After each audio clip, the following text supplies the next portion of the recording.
I've watched that little video clip more times than I care to admit. It's about 10 seconds long. Little Jules, our youngest grandchild, wearing nothing but a diaper, running full tilt across that great big trampoline, arms out, squealing with a joy that completely overruns the banks of his little body. And at the end of the run is Jeannie waiting. When he crashes into the safety netting around the trampoline and plants a hug, a huge kiss right on Jeannie's lips through the netting, is like it's the most obvious thing in the world to do. My heart just melts. About a week ago, we were flying home from Detroit after spending the week with our son Ty, daughter-in-law Coco, and our two grandkids, Helena and Jules. And somewhere over the middle of the country, I pulled out my iPad and continued working on today's message. I had my big headphones on and pulled up the song for today, Put a Little Love in Your Heart. I was trying to get in the mood for what I wanted to say to you today.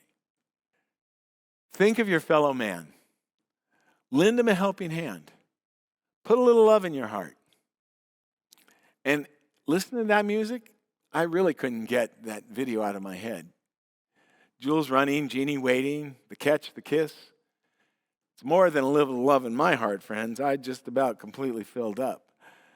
Jackie DeShannon recorded this song in 1969. The world was on fire that year. And she sang this simple, almost naive promise, and the world will be a better place. And we've been humming it ever since. We've put it on commercials. We've sung it at graduations.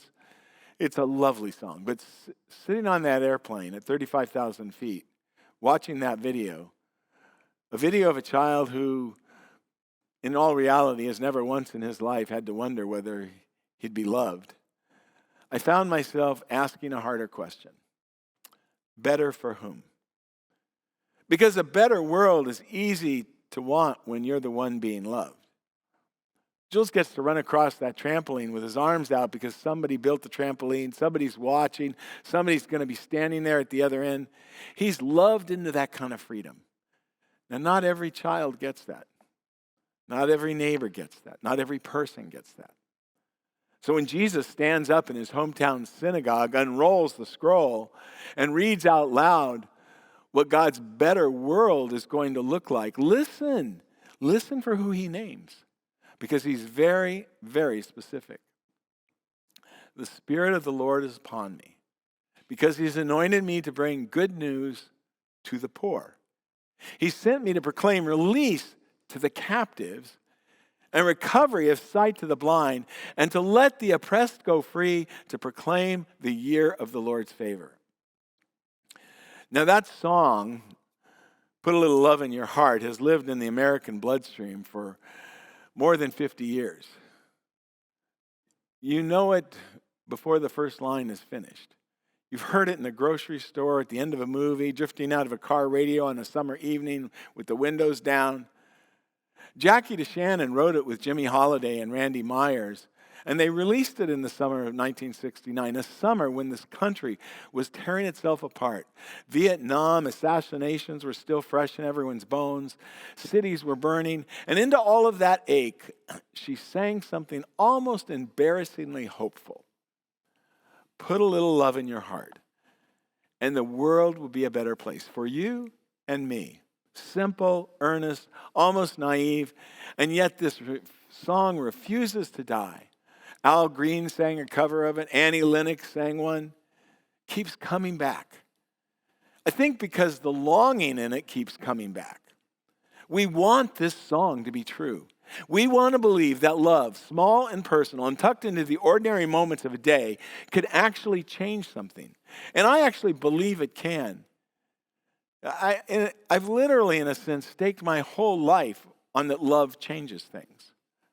But this morning, I want us to sit with a question the song never quite gets to, never quite asks. And it may be the most important question people of grace could ever ask.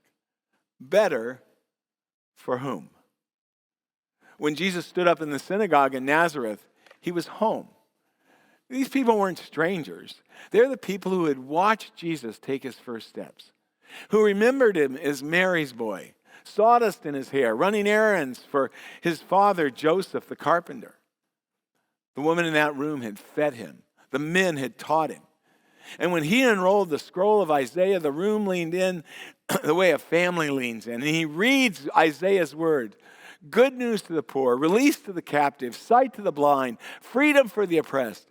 And then he sat down. Every eye in the room was on him. And he said simply, today, this scripture has been fulfilled in your hearing. And they loved it. Luke says they were amazed. I would say the crowd probably went wild. They marveled at the gracious words falling from his mouth. Of course they did. The hometown boy done good. Hometown boy anointed, one of ours. This good news felt like it belonged to them the way he belonged to them. And then Jesus kept talking. He reminded them of something buried in their own scriptures. When famine gripped Israel, God didn't send Elijah to an Israelite widow. God sent him to a widow in Sidon, a foreigner. And when Elisha healed a man of leprosy, it wasn't one of their own. It was a man named Naaman, a Syrian, a general in the enemy's army. And you could feel the temperature in the room drop and then rise. And by the end of the passage, they were so enraged with Jesus, they drive him out of town and try to throw him off a cliff. What changed? Only this. Jesus made it clear the good news wasn't theirs to hoard, wasn't theirs to keep, wasn't just for them. The moment the world will be a better place, turns out it includes the outsider, the foreigner, the enemy, the people they had not planned on. And the sermon that thrilled them became a sermon they wanted to kill. The gospel has never been good news for everyone in the same way. It is first and always good news for the ones the world has pushed to the edges. Isaiah wrote those words to a people in exile, a people who were displaced and broken, wondering if God had lost their address. It was a word of fire delivered to people who had nothing left. And Jesus picked up that fire and carried it into a room full of people who assumed they were already on the right side of this story. And he's still carrying it into this room this morning. Still asking, who is this good news actually for? And will you go where it leads? Let me tell you where I've seen it lead. Not 50 years ago.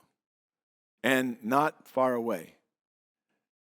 We remember about 18 months ago, and just about 40 miles or so up the freeway, in January of 2025, the Eaton fire came down out of the hills and took Altadena out in a single night. You remember the pictures. You remember how devastating it was. But here's what the pictures don't show us. Altadena is one of the rare places in America where generations ago, black families who had been shut out of every other neighborhood by redlining and covenants couldn't actually buy a home.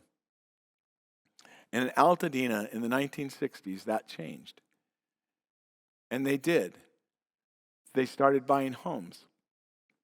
And they've kept those homes. And they've handed them down from grandmother to daughter, daughter to granddaughter. Whole family histories held in stucco and lemon trees and hard-poured driveways, hand-poured driveways. And in one night of wind and fire, block after block of that inheritance was gone.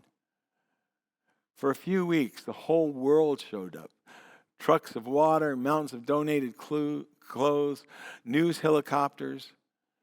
And thank God for every bit of it. And Messiah, we were a part of that generosity. But do you know what happens next? Because it always happens next. The cameras leave, the donations slow, and the story moves on.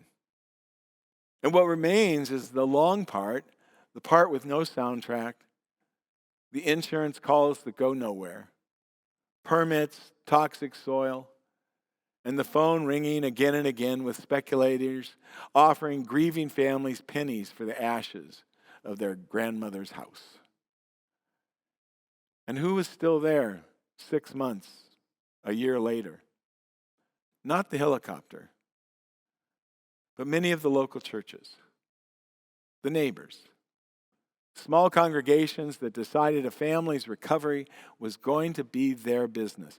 Not with a check mailed from a safe distance, but with Tuesday nights sitting in folding chairs, eating casseroles on scorched lots.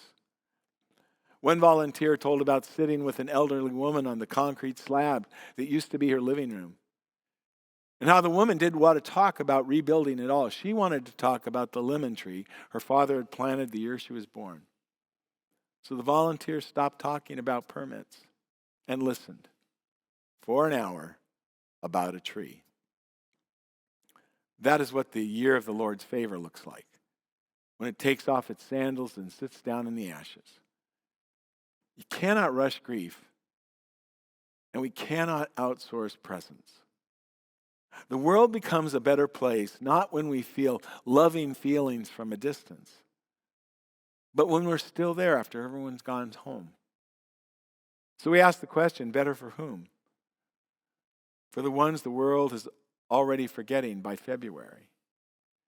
Dietrich Bonhoeffer, that brilliant, complicated German Lutheran pastor who died in a Nazi prison at 39 years old, had a name for the version of Christianity that wants all the comfort of faith and none of its demands. He called it cheap grace. Grace is a commodity. Forgiveness is a transaction that costs us nothing but changes nothing. Grace without discipleship. Grace without the cross. Grace, he said, without the living Jesus Christ. Now that's a hard word, but it is not a shaming word. It is a freeing word. A freeing word if we're willing to sit with it long enough. Because what Bonhoeffer is really telling us is that grace is so much bigger, wilder, and more alive than the small, tidy version we settle for. Grace that costs something, that changes something, and being changed, genuinely, uncomfortably, gratefully changed by an encounter, not only with God, but with another human being, is one of the most alive things that can ever happen to us. We don't need a program. We don't need a strategy. We need only to be willing to show up where others are not showing up, and then to stay. There's a family in a congregation that I heard about who has a daughter, Amara, who was born with Down syndrome. She's 7 now. She loves dancing. She loves dogs. She loves anything with sparkles. And when her parents first walked through that church's door, they came braced, shoulders tight, smiles ready because they'd done this before. They knew the drill from other congregations, the kind, faintly pained look, the children's program that somehow never quite had room, the unspoken message every parent of a child with a disability learns to read in a single Sunday. You're welcome here as long as you don't need too much. But this congregation was different. Not because it had a special needs ministry of trained staff. No, this congregation had Helen, a retired kindergarten teacher who simply decided, without asking anyone's permission, that Amara was her business. Helen learned how Amara communicated. She sat beside her in worship, their two heads bent together over the bulletin. She made sure that every child in that Sunday school understood that Amara might say things differently, but she was absolutely, entirely, 100% one of them. And then came the Sunday that no one planned for. Before the ushers had motioned for her row to come forward, Amara slipped out of the pew and walked up the aisle by herself. Her mother's heart stopped. Every instinct in her mom said to go get her. And every scar from every previous church said, this is where it goes wrong. Amara reached the communion rail and stood there, chin lifted, held out her two open hands. And the pastor didn't hesitate. Didn't glance at the parents. Didn't skip a single beat. She placed the bread into those small open hands and said what she says to every last one of us. The body of Christ given for you. For you. Not for you, kind of. Not for you, mostly. Not for you with accommodations. Not for you who have completed some classes. No, just for you. Amar's mother told me she made it to the car before she fell apart. And then she cried for an hour. Not from sadness, but from relief. From the sheer overwhelming of grace of watching her daughter be received fully, without an asterisk, at the table of Christ. That is the world being made better, one child at a time, one table at a time, one Helen at a time, one person deciding that another person's belonging is their responsibility. Better for whom? For the child the world keeps asking to wait her turn. And the vision Jesus reads in Nazareth is even wider than us. The year of the Lord's favor is the ancient Jubilee, the year when debts were canceled, captives freed, and the land itself was allowed to rest. The land, creation, was written into the liberation story from the very first page. We can't miss this. In our own day, communities bearing the heaviest cost of a wounded creation are almost never the communities that wounded it. Which means loving our neighbor now includes loving the ground our neighbors stand on, the air our neighbors and children breathe, the water that runs or doesn't past our own neighbor's door. There's a small Lutheran congregation in rural Minnesota that spent 3 years restoring a stretch of wetland beside their church, working alongside the local Native Americans community there. People who labored a decade to bring wild rice back to the waterway. And on the day the restoration was finished, the two communities stood together at the water's edge. And someone from the congregation brought coffee cake. An elder offered a prayer in the Native American language. And a 7-year-old boy waded into his knees and laughed out loud. That is the world being made better too, quietly, slowly, together. Now hear the word underneath all of this, because I don't want you to leave here feeling only the weight of it. You don't have to be extraordinary. You don't have to start a nonprofit or sell your house or become a full-time activist. You already carry grace. It has been poured into you freely and completely, not because you earned it, but because you are loved by a God who cannot seem to stop loving you. All grace asks is this: let it move. Let it flow in the direction of the need. Let it take you now and then somewhere uncomfortable. Let it introduce you to someone whose life looks nothing like yours. Let it make you a little less afraid of difference and a little more curious about the actual human being standing in front of you. Jackie DeShannon was onto something real. Put a little love in your heart. But here's what the gospel adds, and it changes everything. You already have it. It was placed in your heart at your baptism. It's renewed every time that you come to this table with your own two open hands. You're not generating love from scratch. You are simply, faithfully, bravely, imperfectly letting it out. Jesus walked into a hometown synagogue and read an ancient poem about freedom and then said, "This is happening now, today, in your hearing." And he spent the rest of his life proving it. One blind beggar, one leper, one foreign widow, one enemy soldier, one thief dying on the cross beside him at a time. And he's still proving it today through you, through me, through this community, through the small, holy, terrifying choice to show up somewhere that needs us and to stay long enough to actually see. The world will be a better place, not as a wish or a pipe dream, but as a promise, one already being kept in 10,000 ordinary acts of love all over this broken and beautiful world. So this week, not someday, not when life slows down, this week, pay attention to who is invisible to you. Not invisible to the world in the abstract, but to you specifically. On your daily path, the person you drive past, the coworker whose story you've never learned. The neighbor who doesn't come out much. The family at your kid's school that arrived 2 years ago and their child still eats lunch alone. The friend whose disaster stopped being news months ago, but whose grief did not get the memo. You don't need a speech. You don't need answers. You need only be willing to stop, to look someone in the eye, to say, in whatever words you have, I see you, I'm here, and you are not alone. That is the gospel in the plainest, most portable form. That is the year of the Lord's favor proclaimed in a school parking lot, a checkout line, a text message you've been meaning to send. Put a little love in your heart. But know this, the love is already there, placed there at baptism, sealed there by grace, fed at this table.